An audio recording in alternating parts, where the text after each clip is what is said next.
Hello,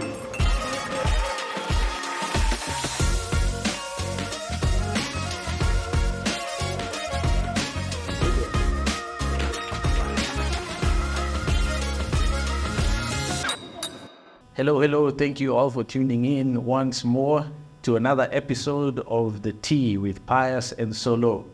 Today, or rather in this episode, we're going to discuss character building and everything related to that.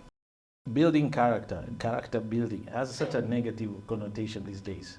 It's like anytime someone says, hey, building character building, it just means hectic, trouble, trauma, problems. I'm sure there's some truth to that, but what are the principles, how to learn and unlearn, how to acknowledge seasons and the environment? I think we touched on this in one of the earlier episodes of The Tea. And to be honest, that's a tricky one, because I don't know how to answer that, especially if I'm going to speak authentically from my own perspective, without getting spiritual about it.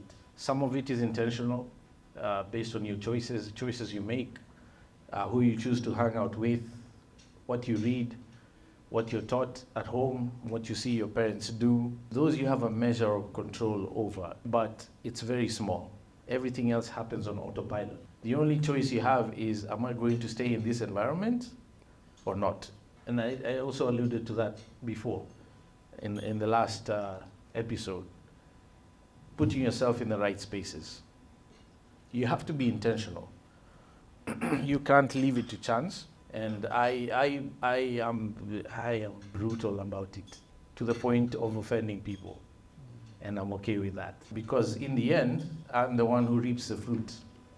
And the people I allowing to affect me will not be there to share the suffering. And I'm indiscriminate about it. Even family fall victim. I have no room for bad vibes. Good vibes only. We don't want negativity. You know, where I got the courage to do this, and I'm not saying I'm perfect or I figured it out, I'm just sharing my experience. Tuko pamoja. Yeah, so if I go viral, at least you guys were here and you heard me say it in context. So, you know, there's several passages in scriptures in the New Testament where Jesus was about to do a miracle or perform a miracle, a healing, raising people from the dead, or going off to pray, even to be by himself. Many times. Just go read the Gospels, the first 4 books of the New Testament, you'll find it. Every time he got into these environments. So, for example, there was a 12-year-old girl who died. Yeah, the father came and asked him to come and heal his daughter who is sick, deathly ill. He was with his disciples doing his thing, doing his, Jesus doing his thing, just being supernatural. And he was minding his own business, walking. He agreed. Said, okay, let's go to your digs and heal your daughter. As he's walking, someone touched the hem of his garment. It was a lady, an older lady, who had an issue of, it's called the issue of blood in some translations. For 12 years, she had been bleeding. And it says that she had visited everyone she could visit, every specialist, has spent all her money seeing doctors, probably even witches, and whatever. Didn't help. And she decided, that man over there, that guy seems to be legit, but in my tradition, it's taboo for me to be even near people with this issue. If people know I am here with this issue, they have the right to stone me to death, according to today's law. But she sneaked up, she touched the hem of his garment as he's going to raise or to heal this lady, this 12-year-old girl. I don't know if it was coincidence that Jesus was going to heal a 12-year-old girl, and this lady had the issue of blood for 12 years. So she's been bleeding since that little girl was born. Just to put it in context. So on both sides, massive desperation. You can imagine. She touches the hem of his garment and he says Jesus felt the power leave him. And he stopped. He said, who touched me? His disciples are like, hey, dude, man, there's like hundreds of us around you. Who hasn't touched you? It's like, no, someone has touched me. I felt the virtue leave. And she brought herself forward because she knew what had happened. And she said it was her. And Jesus tells her, your faith has made you whole. So she gets healed. This other guy in the meantime is freaking out. He's like, bro, my daughter is about to die. Can we please get along with this journey? And Jesus tells him, don't be afraid. Have faith. It's all good. He gets there. They find the girl has died. Weeping, wailing. I'm sure some of those wailers were professionals from my village in Wangwe, because we know how to cause a drama at funerals. Just, you can imagine, the little girl has died. And first thing Jesus does, he tells them, bounce everyone out. I only want the father, the mother, Peter, James, John in the room. Weird thing to do. And he goes in there and he's Jesus, so the girl is raised back to life. There's multiple instances like that where Jesus would control the people around him. He didn't want, we were talking about God incarnate. Even God decides who gets to hang around him, because your energy will affect him, or his ability to be himself. It says in his hometown, the power of God was present to heal all, but he could not perform a single miracle because they showed him no honor. So he left his own hometown, bad vibes. Like, sawa, I'll bounce with my miraculousness. Mbaki vile mko. And he'll go up to pray early wee hours of the morning. He'd only take Peter, James, John. Those three. There was something about those three guys that qualified them to be around Jesus when no one else was allowed. And if you study, it's always about controlling the energy, the vibes, the attitude, because it affected his effectiveness. Being the anointed one, the energy from other people would either allow him to express himself fully or not. And none of us is immune to that dynamic. Yeah. None. I don't care who you are, how anointed you think you are. You're not more anointed than Jesus. So you have to be very brutal about controlling your environment. Who do you allow to be in your space? You know, it's why Pius and I do this the way we do. The fact that you guys have brought yourselves from wherever you are. I mean, first of all, thank you for honoring us with that effort. You have brought yourself here to listen to these two random dudes talk about their life experiences as if we're anything. What a privilege. Okay? That's how we feel about it. For others to be around you, it should be to a point where they want to pay to be around you. That's what happened with King Solomon. Other kings would bring money just to sit and hear him talk. No, he's not even talking about anything specific. They just want to hear him talk, be around him. Maybe they will live with some of his vibes and billions. Right? Queen Sheba, famous story. She came, she brought all manner of gifts. Some historians have actually valued the gifts that she brought because they're quantifiable. Some say it's $4 million, others say it was about $5 million worth of things she brought as gifts to see King Solomon. And when she left, it says he sent her back with multiple times what she brought. Whether or not you like it, that same transaction is happening every time you're around people. It may not be material, but there's energy exchange. There's ideology exchange. There's inspiration or the opposite. So I am ruthless about who I allow myself to be around. If I have to be alone, it's okay. Afadhali me with my own good vibes about myself than being around negative chickens, right? Don't hang around with chickens. Because whether or not you like it, it's going to affect you. You have no control over that. None whatsoever. The only thing you have control over is whether or not they're around you or you're around them. End of story. The rest happens automatically. It's like putting a seed in the ground. You plant something in the ground. Whether or not you like it, the soil is going to do what the soil does and cause that thing to germinate. You have no control over that process. The only thing you had control over was whether or not to put it in the ground, period. The rest it's pre-programmed. That's how I think about it. And this is the primary engine behind character development. What sort of person do you want to be? Therefore, what sort of people do you want to be around? Every now and then I get invited to amazing spaces, people's homes, and not people you bump into randomly anywhere. People of substance, people you look up to. And every time I go, I make sure I take something. I'll find out what's their favorite drink. Do they like chocolate? For others, it's not even about that. It's buying a book that I think they might, that's feeding their interest. Something. I always give. I have to leave something, just as a matter of honor, because I value my presence in their life or their proximity to me, because I know they're going to affect how I think. They're going to affect my outlook on life in a positive way. And that is priceless. So you have to be ruthless about it. I can't stress that enough. So anyone asking me about character development, let's start there. Who are you hanging out with? Okay. Second, there's going to be problems in life. We can't escape that. Comes with the process. Problems are an opportunity to develop your character.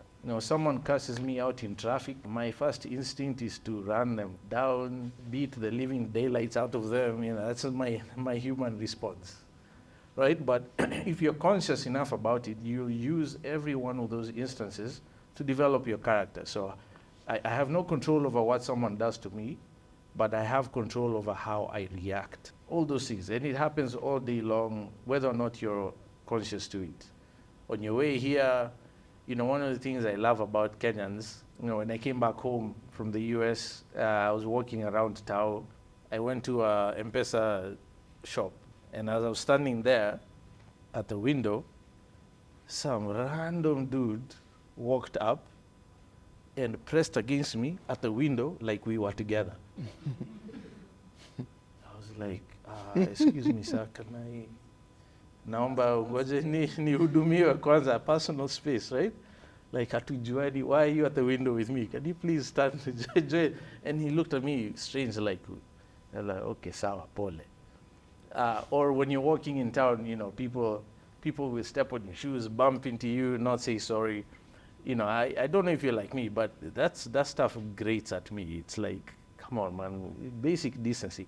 Personal space, say excuse me, let me pass, I let you pass. Right?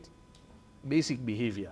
Now, if I'm not careful, I'll go throughout the day collecting these little deposits of bitterness, anger, negativity.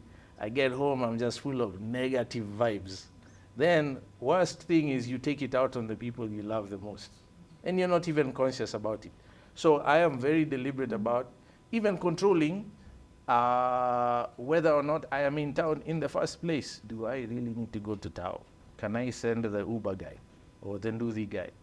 Save myself the energy of having to manage emotions because of human interaction. I mean, it can get as detailed as you need it to be. One of my mentors, he's a bit extreme.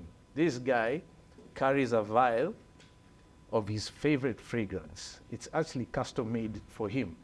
They take a swab of his sweat, DNA, and they customize fragrances to complement his natural body odor, right? So it's not a perfume you can go buy somewhere. Hiyo ni yake, ni smell yake, yeah? And he keeps it in his pocket at all times. And he says if he gets into a plane, he'll smell some of it and put it back. And people would ask you, like, dude, what's up with that?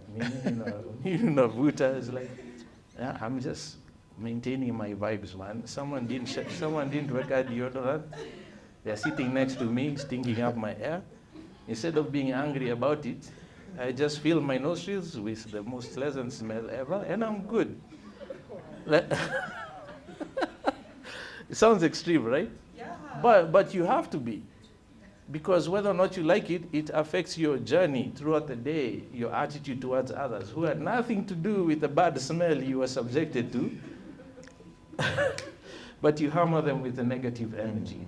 So, character development, some of it is active, but a very small minority. Majority of it is passive. Therefore, the need for you to be ruthless about controlling who you allow into your circle, who you listen to, who you're emulating. I can't say enough about that, and I think if you start there, the rest is easier. What I can add is who you attract, who you repel, is because of your character. It springs from your character. Who you attract and who you repel, it springs from your character. It stems from your character.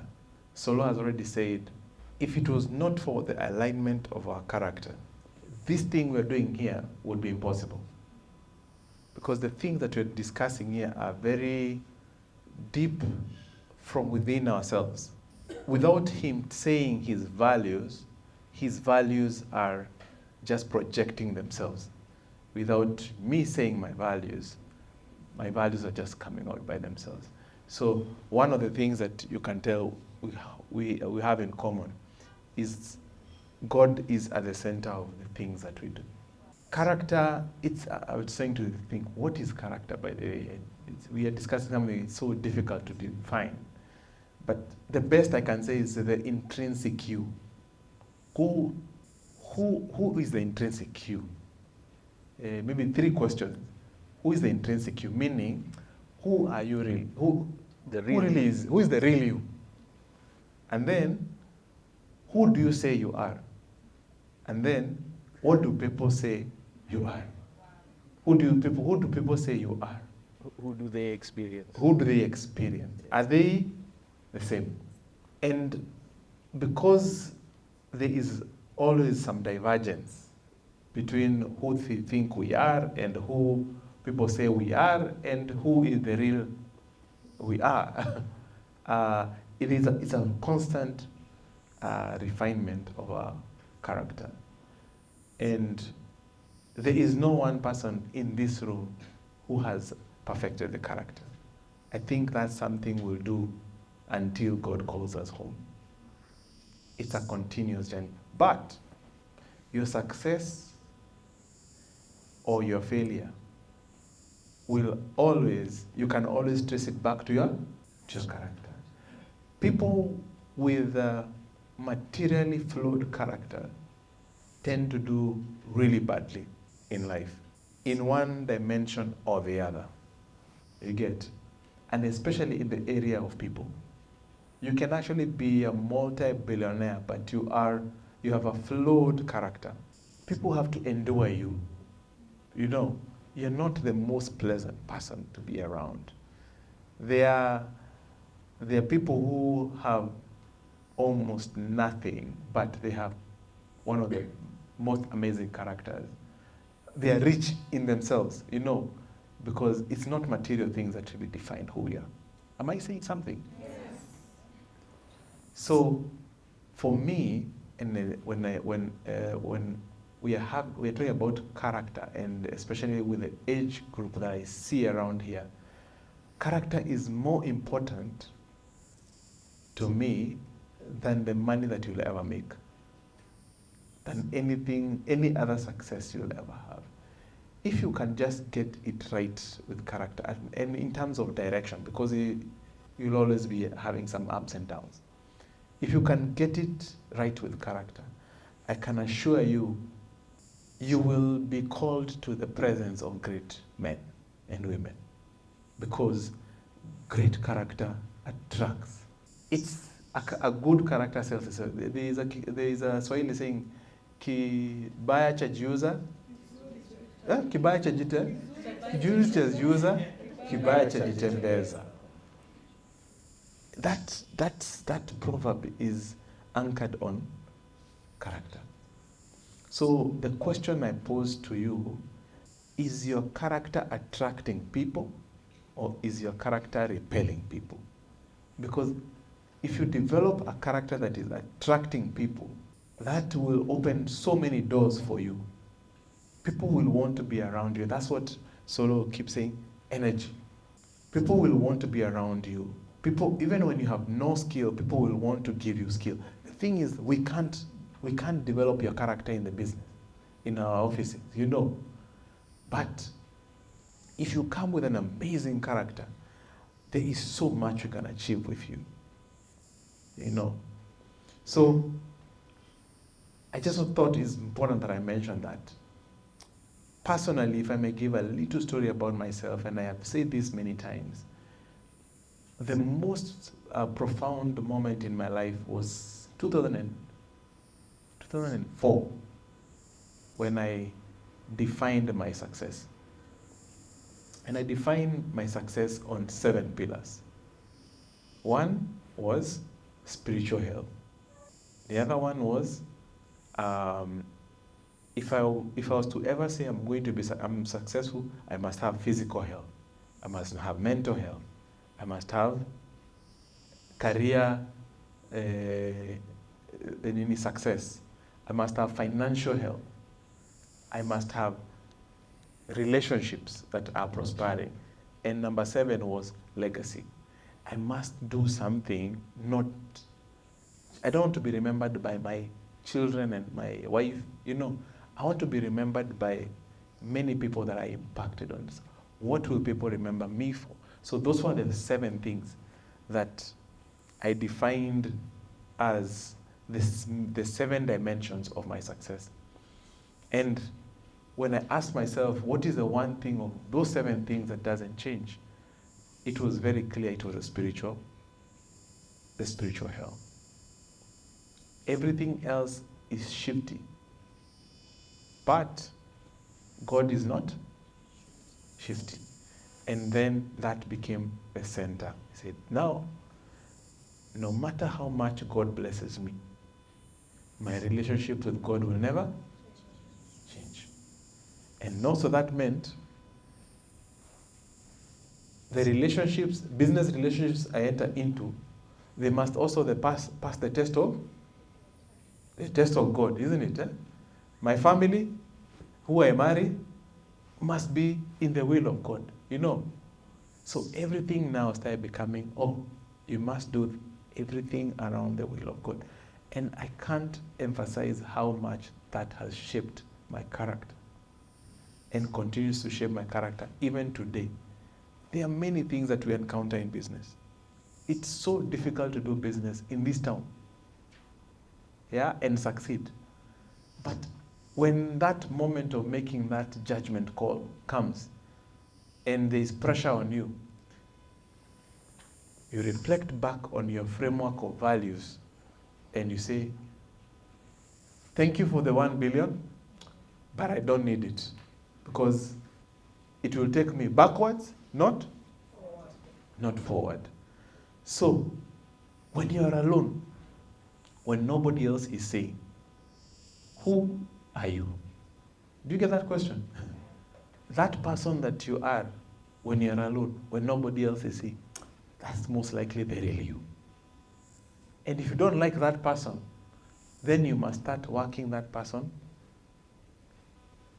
and redefining him and fine-tuning him so that you become a better version of you. My aspiration is to always be the best version of myself. And that version is not a constant version, it's a dynamic version. But that will continue helping me to do all other engagements in business, in relationships, in family. How do I bring up my children? You know, like one thing that I do very consciously, even if my child does something that annoys me to the bones, I can never tell my child, you're a bad child. I'll tell my child, you have disappointed me. Those two statements are different. Because if I tell my child, you're a bad child, then I have given them an identity that they will struggle with for the rest of their lives. Because they will always be saying, my dad said I'm a bad person. So they will grow into that. But if I tell them, I'm disappointed, but I still love you, I am nurturing them, I am giving them tough love, but I am not destroying them. These things, they spring from how we've defined ourselves. How do you talk to yourself? Who do you say you are? How do you affirm yourself? As you are coming in here, who are you bringing? Or are you bringing the authentic you? Or are you bringing somebody else that we just want to see? So, and this conversation with Solo is really to bring the authentic us. So where we are weak, we'll tell you we are weak. Where we are strong, we'll also bring our strength. And again, as Solo likes saying, we even wonder where we are the ones who are telling you these things. Because we are not necessarily the very best to sit here and tell you these things. All we can tell you, our characters are also work in progress. So character is the most basic thing in you that will make you either succeed or fail. You may succeed for a while, but with a flawed character, it will still end at one point called failure. Thank you so much for watching and tuning in and being part of this conversation. You have been watching The Tea with Pius and Solo. See you next time.